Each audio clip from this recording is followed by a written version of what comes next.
सोमनाथ ज्योतिर्लिंग की कथा। शिव पुराण के अनुसार सोमनाथ ज्योतिर्लिंग भगवान शिव का प्रथम ज्योतिर्लिंग है। पुराणों में सोमनाथ ज्योतिर्लिंग की स्थापना से संबंधित कथा इस प्रकार है। जब प्रजापति दक्ष ने अपनी सभी 27 पुत्रियों का विवाह चंद्रमा के साथ कर दिया तो वे बहुत प्रसन्न हुए। पत्नी के रूप में दक्ष कन्याओं को प्राप्त कर चंद्रमा बहुत शोभित हुए और दक्ष कन्याएं भी अपने स्वामी के रूप में चंद्रमा को प्राप्त कर प्रसन्न थी। चंद्रमा की उन 27 पत्नियों में रोहिणी उन्हें सबसे ज्यादा प्रिय थी, जिसको वे विशेष आदर तथा प्रेम करते थे। उनका इतना प्रेम अन्य पत्नियों से नहीं था। चंद्रमा की अपनी तरफ उदासीनता और उपेक्षा को देखकर रोहिणी के अलावा बाकी दक्ष पुत्रियां बहुत दुखी हुईं। वे सभी अपने पिता दक्ष की शरण में गईं और उनसे अपने कष्टों का वर्णन किया। अपनी पुत्रियों की व्यथा और चंद्रमा के दुर्व्यवहार को सुनकर दक्ष भी बहुत दुखी हुए।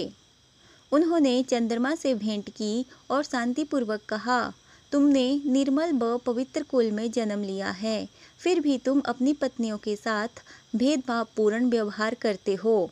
तुम्हारे आश्रय में रहने वाली जितनी भी स्त्रियां हैं, उनके प्रति तुम्हारे मन में प्रेम कम और अधिक ऐसा सौतेला व्यवहार क्यों है? तुम किसी को अधिक प्यार करते हो और किसी को कम प्यार करते हो, ऐसा क्यों करते हो? अब तक जो व्यवहार किया है वह ठीक नहीं है।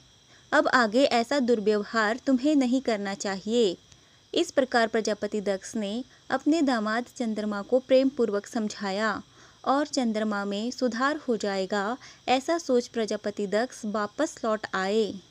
इतना समझाने पर भी चंद्रमा ने अपने ससुर प्रजापति दक्ष की बात नहीं मानी।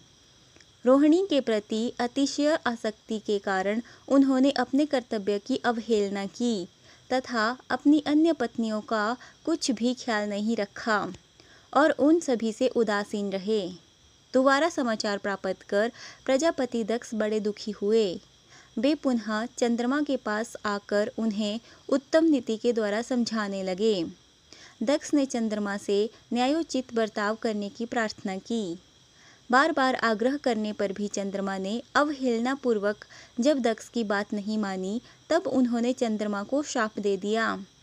दक्ष ने कहा कि मेरे आग्रह करने पर भी तुमने मेरी अवज्ञा की है, इसीलिए तुम्हें क्षय रोग हो जाए। दक्ष द्वारा शाप देने के साथ ही क्षण भर में चंद्रमा क्षय रोग से ग्रसित हो गए। उनके क्षीण होते ही सर्वत्र हाहाकार मच गया। सभी देवगण तथा ऋषिगण भी चिंतित हो गए। परेशान चंद्रमा ने अपनी अस्वस्थता तथा उसके कारणों की सूचना इंद्र आदि देवताओं तथा ऋषियों को दी।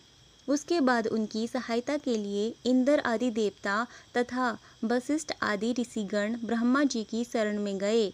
ब्रह्मा जी ने उनसे कहा कि जो घटना हो गई है उसे तो भुगतना ही है, क्योंकि दक्ष के निश्चय को पलटा नहीं जा सकता।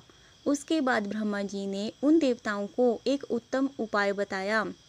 ब्रह्मा जी ने कहा कि चंद्रमा देवताओं के साथ कल्याणकारक शुभ प्रभास क्षेत्र में चले जाएं।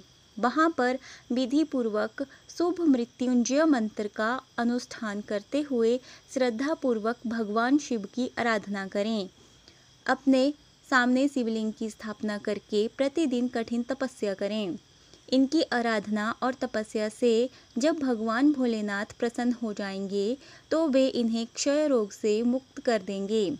पितामह ब्रह्मा जी की आज्ञा को स्वीकार कर देवताओं और ऋषियों के संरक्षण में चंद्रमा देवमंडल सहित प्रभास क्षेत्र में पहुंच गए। वहां चंद्रदेव ने मृत्युंजय भगवान की अर्चना, वंदना और अनुष्ठान प्रारंभ किया। वे मृत्युंजय मंत्र का जप तथा भगवान शिव की उपासना में लीन हो गए। ब्रह्मा जी की ही आज्ञा के अनुसार चंद्रमा ने 6 महीने तक निरंतर तपस्या की और वृषभ ध्वज का पूजन किया। 10 करोड़ मृत्युंजय मंत्र का जप तथा ध्यान करते हुए चंद्रमा स्थिर चित्त से वहां निरंतर खड़े रहे। उनकी तपस्या से भक्त वत्सल भगवान शंकर प्रसन्न हो गए। उन्होंने चंद्रमा से कहा, चंद्रदेव तुम्हारा कल्याण हो। तुम जिसके लिए यह कठोर तप कर रहे हो, उस अपनी अभिलाषा को बताओ। मैं तुम्हारी इच्छा के अनुसार तुम्हें उत्तम वर प्रदान करूंगा। चंद्रमा ने प्रार्थना करते हुए विनयपूर्वक कहा, देवेश्वर, आप मेरे सब अपराधों को क्षमा करें और मेरे शरीर के इस क्षय रोग को दूर कर दें। भगवान शिव ने तपस्या से प्रसन्न होकर चंद्रदेव से वर मांगने के लिए कहा। इस पर चंद्रदेव ने वर मांगा कि हे भगवान, आप मुझे इस शाप से मुक्त कर दीजिए और मेरे सारे अपराध क्षमा कर दीजिए। इस शाप को पूरी तरह से समाप्त करना भगवान शिव के लिए भी संभव नहीं था, अतः मध्य का मार्ग निकाला गया। चंद्रदेव, तुम्हारी कला प्रतिदिन एक पक्ष में क्षीण हुआ करेगी, जबकि दूसरे पक्ष में प्रतिदिन वह निरंतर बढ़ती रहेगी। इस प्रकार तुम स्वस्थ और लोक सम्मान के योग्य हो जाओगे। भगवान शिव का कृपा रूपी प्रसाद प्राप्त कर चंद्रदेव बहुत प्रसन्न हुए। उन्होंने भक्ति भावपूर्वक शंकर की स्तुति की। ऐसी स्थिति में निराकार शिव उनकी दृढ़ भक्ति को देखकर साकार लिंग रूप में प्रकट हुए और संसार में सोमनाथ ज्योतिर्लिंग के नाम से प्रसिद्ध हुए। ओम नमः शिवाय।